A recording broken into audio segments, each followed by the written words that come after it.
அஸ்ஸலாமு அலைக்கும். Hi friends, எப்படி நல்லா இருக்கீங்களா? குவைத்தில் உள்ள 6 கவர்னர்களிலும் தீவிர செக்கிங் நடைபெற்று வருகிறது. 25 வெளிநாட்டவர்களின் உயிரிழப்புக்கு காரணமான 66 பேர் கொண்ட மிகப்பெரிய கேங்கை உள்துறை அமைச்சகம் கைது செய்து சிறையில் அடைத்துள்ளது. அதுபோல ஃபாஹில் ஏரியாவில் கள்ளசாரம் தொழிற்சாலை நடத்தி வந்த நேபாள் நாட்டை சேர்ந்த பெண் கைது செய்யப்பட்டுள்ளார். மிக முக்கியமான பரபரப்பு வீடியோ உள்துறை அமைச்சகம் வெளியிட்டுள்ளது. அந்த நியூஸ் பார்க்க போகிறோம். அடுத்து குவைத் விசிட் விசா தொடர்பான முக்கிய தகவலை வெளியிட்ட த ரெசிடென்சி அஃபேர்ஸ் டிபார்ட்மெண்ட். இப்படி பல முக்கியமான தகவல் இந்த வீடியோவில் இருக்குது. வீடியோ ஃபுல்லாக பாருங்கள்.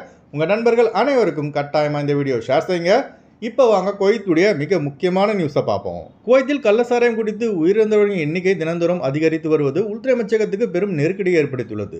அறப்பத்திரிகையில் வெளியான தகவல்படி மெத்தனால் கலந்த கள்ளசாராயம் குடித்து ஏற்பட்ட பாதிப்பு காரணமாக கடந்த ஞாயிற்றுக்கிழமை முதல் இன்று வரை 25க்கும் மேற்பட்டவர்கள் உயிரிழந்துள்ளார்கள். உயிரிழந்தவர்களில் இந்தியர்களே அதிகம் என மினிஸ்டர் ஆஃப் ஹெல்த் தெரிவித்துள்ளது. அதுபோல 160க்கும் மேற்பட்டவர்களுக்கு கிட்னி செயலிழப்பு மற்றும் கண் பார்வை பறிபோனது உள்ளிட்ட பல்வேறு காரணங்களால் ஐசியூவில் அனுமதிக்கப்பட்டு ஆபத்தான நிலையில் வெண்டிலேட்டர் சிகிச்சை மற்றும் டயலிஸ் சிகிச்சைகளும் பர்வனியா மருத்துவமனையில் தொடர்ந்து சிகிச்சை அளிக்கப்பட்டு வருகிறது. இதனையடுத்து குவைத்தின் டெபுட்டி பிரைம் மினிஸ்டர் மற்றும் உள்துறை அமைச்சருமான ஷேக் ஃபஹத் அல் சபா அவர்களின் அதிரடியான உத்தரவின்படி சட்டவிரோதமாக செயல்படும் கள்ளசாராய உற்பத்தி ஆலைகளுக்கு எதிராக உள்துறை அமைச்சகம் நாடு தழுவிய செக்கிங்கை தீவிரப்படுத்தியுள்ளது. இதன் காரணமாக கள்ளசாராய தொழிலில் ஈடுபட்ட சுமார் 60 வெளிநாட்டவர்கள் கைது செய்யப்பட்டு தீவிர விசாரணை உள்துறை அமைச்சகம் தொடங்கியுள்ளது. இப்போ நீங்க பார்த்துட்டு இருக்கீங்களா, இதுதாங்க அந்த வீடியோ. சோதனையின் போது விற்பனைக்கு தயாராக வைக்கப்பட்டிருந்த ஏராளமான கள்ளசாராய பாட்டில்கள் மற்றும் உற்பத்தி செய்யும் உபகரணங்கள் அனைத்தும் பறிமுதல் செய்யப்பட்டுள்ளன. அதுபோல அகமதி பாதுகாப்பு படையினர் ஃபாஹில் ஏரியாவில் நடத்தப்பட்ட சோதனையின் போது மதுபான தொழிற்சாலை நடத்தி வந்த நேபாள் நாட்டு பெண்ணை கைது செய்து சிறையில் அடைத்துள்ளது.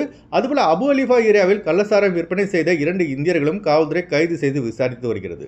ஜஹரா ஏரியாவில் சந்தேகத்திற்கிடமான சூழ்நிலையில் இறந்து கிடந்த 2 வெளிநாட்டின் உடல்களை காவல்துறை கைப்பற்றி விசாரணை தொடங்கியுள்ளது. இந்த இருவரின் இருப்பிலும் கள்ளசாராயம் அறிகுறிகளை காணப்படுவதாக தகவல்கள் வெளியாகியுள்ளன. இதற்கிடையே உயர்ந்த தொழிலாளர்களின் உடல்களை தாயகம் அனுப்ப தேவையான பணிகளும் நடைபெற்று வருகின்றன. குவைத் சரித்திரத்தில் இது போன்ற சம்பவம் எப்போவுமே நடந்தது கிடையாதுங்க. தயவு செய்து குடிப்பழக்கம் உள்ளவங்க உங்கள் குடும்பத்துக்காக திருந்திக் கொள்ளுங்க. அதுபோல் குடிப்பழக்கம் உள்ளவங்க அல்லாஹ் அள்ளி குவைத் வராதிங்க. அதுபோல் குடிகார நண்பரோட நட்பை வைத்துக் கொள்ளாதீர்கள்.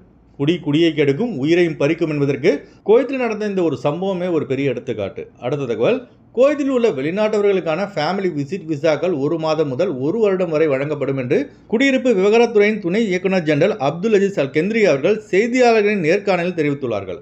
அதாவது 2 விதமான ஃபேமிலி விசிட் விசாக்கள் வழங்கப்படுகின்றன. முதலாவது ஃபேமிலி விசிட் விசாவில் விண்ணப்பதாரரின் கோரிக்கையை பொறுத்து 1 மாதம் முதல் 3 மாதங்கள் வரையிலான சிங்கிள் விசிட் விசா வழங்கப்படுகிறது. அதாவது 1 மாத விசாவில் குவைத் நுழைந்து அதன் பிறகு விசாவை 3 மாதங்கள் வரை நீட்டிக்க முடியும். இரண்டாவது டைப் ஃபேமிலி விசிட் விசா எப்படின்னு பார்த்தீங்கன்னா மல்டிபிள் விசிட் விசா. இதில் குவைத்திற்கு மல்டிபிள் டைம்ஸ் என்ட்ரி ஆகலாம்.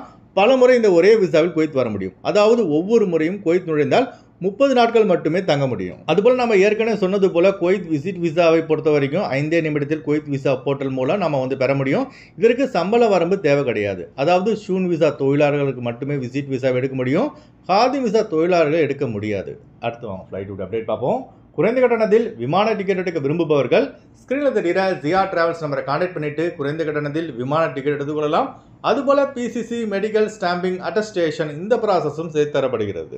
சென்னை டு குவைத் 29,500 ரூபாய்க்கு இண்டிகோ ஏர்லைன்ஸில் ஃப்ளைட் எடுக்கலாம். குவைத் டு சென்னை 23 குவைத் தினாருக்கு ஏர் இண்டியா எக்ஸ்பிரஸில் ஃப்ளைட் எடுக்கலாம். திருச்சி டு குவைத் 29,800 ரூபாய்க்கு இண்டிகோ ஏர்லைன்ஸில் ஃப்ளைட் எடுக்கலாம். குவைத் டு திருச்சி 33 குவைத் தினாருக்கு இண்டிகோ ஏர்லைன்ஸில் ஃப்ளைட் எடுக்கலாம். ஹைதராபாத் டு குவைத் 29,500 ரூபாய்க்கு இண்டிகோ ஏர்லைன்ஸில் ஃப்ளைட் எடுக்கலாம். குவைத் டு ஹைதராபாத் 30 குவைத் தினாருக்கு ஏர் அரேபியாவில் ஃப்ளைட் எடுக்கலாம். கொச்சின் டு குவைத் 32,700 ரூபாய்க்கு இண்டிகோ ஏர்லைன்ஸில் ஃப்ளைட் எடுக்கலாம். குவைத் டு கொச்சின் 25 குவைத் தினாருக்கு ஏர் இண்டியா எக்ஸ்பிரஸில் ஃப்ளைட் எடுக்கலாம். பெங்களூர் டு குவைத் 29,500 ரூபாய்க்கு சலாம் ஏர்வேஸில் ஃப்ளைட் எடுக்கலாம். குவைத் டு பெங்களூர் 34 குவைத் தினாருக்கு இண்டிகோ ஏர்லைன்ஸில் ஃப்ளைட் எடுக்கலாம். கொழும்பு டு குவைத் 146 குவைத் தினாருக்கு சலாம் ஏர்வேஸில் ஃப்ளைட் எடுக்கலாம்.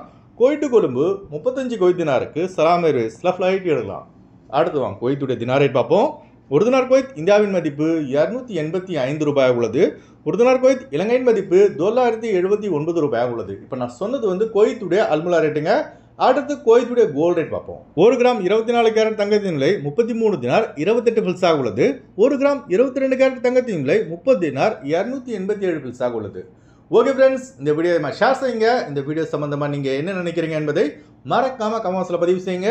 எப்போதும் இணைந்திருப்போம். உங்களின் ஒருவன் ஜியாவுதீன். அஸ்ஸலாமு அலைக்கும்.